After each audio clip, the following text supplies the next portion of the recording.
जय Hind everyone. Indian সাবকন্টিনেন্টে কি another Bangladesh 2.0 loading? Pakistan থেকে বাংলাদেশ স্বাধীন হওয়ার পর এবার পাকিস্তানের পশ্চিমে অবস্থিত বেলুচিস্তানে বেশ কিছু প্রমুখ অ্যাক্টিভিস্ট লিডাররা পাকিস্তান থেকে বালুচিস্তানের কমপ্লিট ইন্ডিপেন্ডেন্স ঘোষণা করে দিয়েছেন। পাকিস্তানের 4টি প্রভিন্সের মধ্যে একটি হলো বালুচিস্তান। পাকিস্তানের পশ্চিম দিকে অবস্থিত এই প্রভিন্সটির আফগানিস্তান, ইরান ও দক্ষিণে আরবিয়ান ওশানের সাথে সীমানা রয়েছে।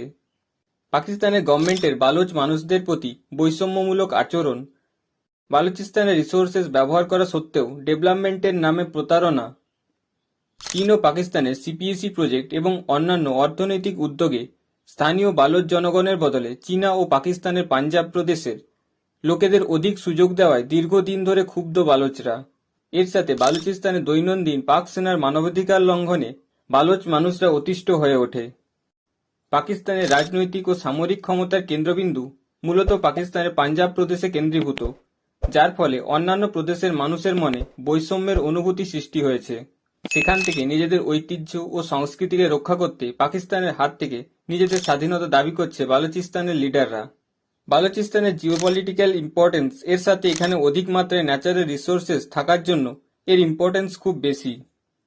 চীন ও পাকিস্তানের উচ্চাকাঙ্ক্ষার কেন্দ্রবিন্দু গোয়াদার বন্দরটি বালুচিস্তানেই অবস্থিত।